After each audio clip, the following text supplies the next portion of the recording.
Okay, today is Sunday and I'm outside taping our read aloud for Monday because it is so nice outside.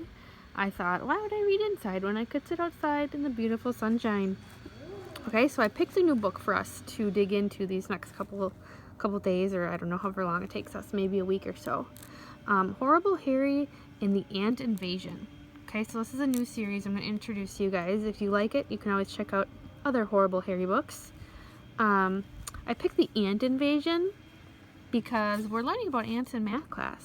So I thought that would be kind of fun to keep going on that subject there. And I'm trying to figure out what this book's going to be about here. Looks like Harry's in the classroom and the teacher sees some ants. And right away I made a connection because there was one year when I taught 4th grade, I had a couple ants in my classroom too. So I'm thinking about that time for me.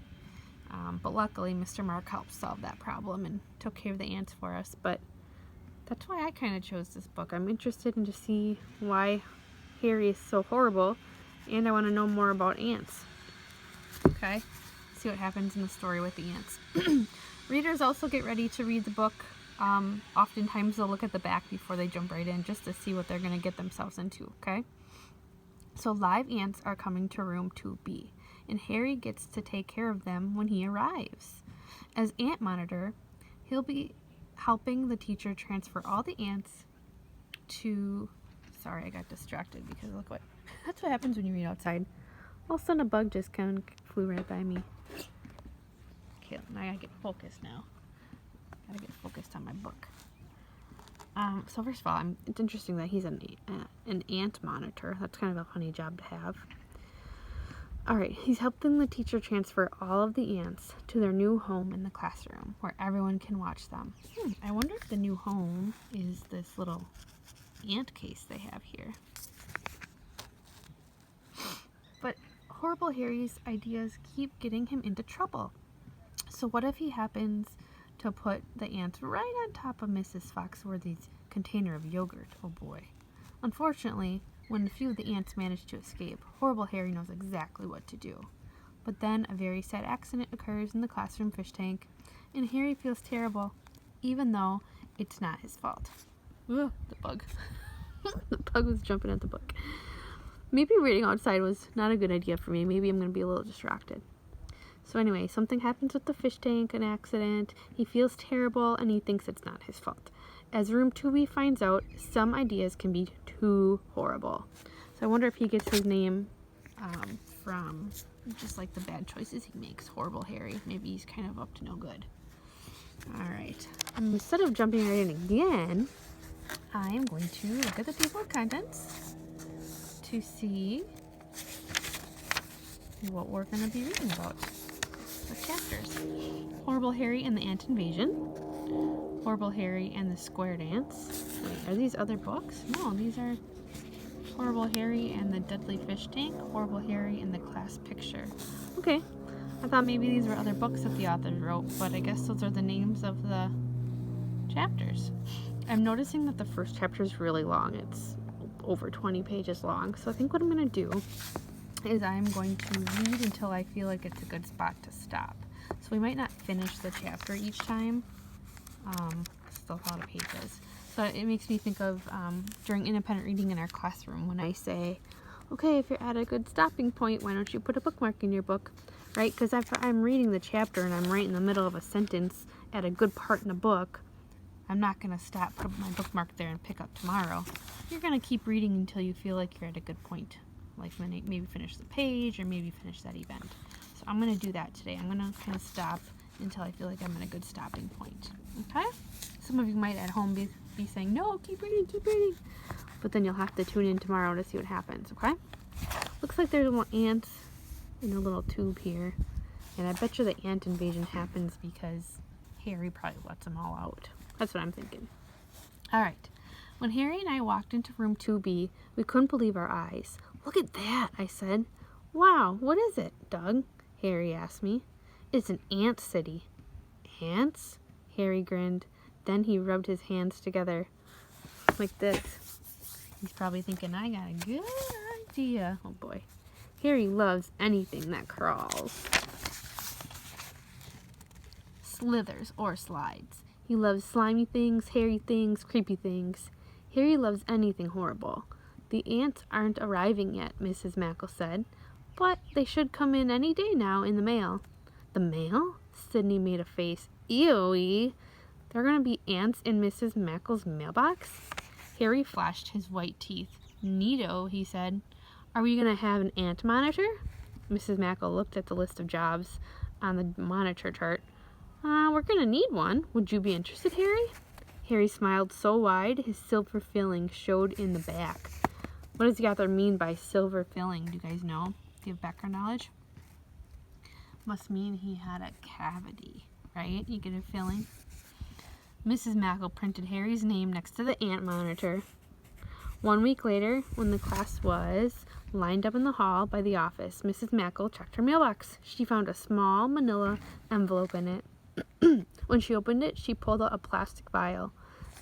Vial must be what this is. Keeps the ants in it. There was a little black, hairy thing moving around in it. The ants! The class shouted. The school secretary, Mrs. Foxworthy, poked her head around the corner. Ants? She replied. Okay, so his teacher is Mrs. Mackle, and the school secretary is Mrs. Foxworthy. So we know that Harry put ants on her yogurt because we saw that in the back. That'd be like you guys putting ants on Mrs. Cheryl or Miss Nikki's yogurt in the office. Look at, right away Mrs. Foxworthy says, ants? She's probably a little freaked out. Okay, so this must be Harry because he's super excited about seeing his name next to the ant monitor. There's a fish monitor, there's a sweeper, someone has to monitor the plants, and someone manages the paper. Next. We're going to observe their behavior, Mrs. Mackle said. Mrs. Foxworthy tried to smile, but she was shaking so much that her pencil was sitting in her ear dropped on the floor. Harry picked it up and handed it to her. Are you afraid of ants? Mrs. Foxworthy ran back to her typewriter. Harry grinned. She's afraid of ants. He's probably grinning because he knows he wants to play a trick on her, huh? Knowing that she's afraid of him. Well, Mrs. Mackle said, the directions on this package say to put the vial in the refrigerator for 10 minutes so that the ants will go to sleep. It's easy to put sleeping ants in an ant city. I never knew that. Did you guys know if they're cold, they'll go to sleep? Harry stepped forward. I'm the ant monitor. I'll take it to the teacher's refrigerator for you. Mrs. Mackle raised her eyebrow. Can I pick an assistant? Harry asked. Mrs. Mackle nodded as she looked at the waving hands. I pick Doug, Harry said. I beamed. Well, of course Harry picked Doug, right? That's probably his friend. And Harry said, I beamed, which means he's what? He's beamed is another way of saying he's smiling. It's almost like saying he's super smiley. Big smile, because he's excited. He gets to go to the teacher's lounge with the ants. Oh boy, I can't believe Miss Mackle trusts them. Miss Mackle looked relieved. We walked down the hall to the teacher's room with the vial of ants. When we opened the refrigerator, we looked for a small place to set the vial. Gee, I said, there's so much diet soda in here, it's hard to find room. Harry finally set the vial on top of a container of banana yogurt. Oh, that must have been the office lady's yogurt.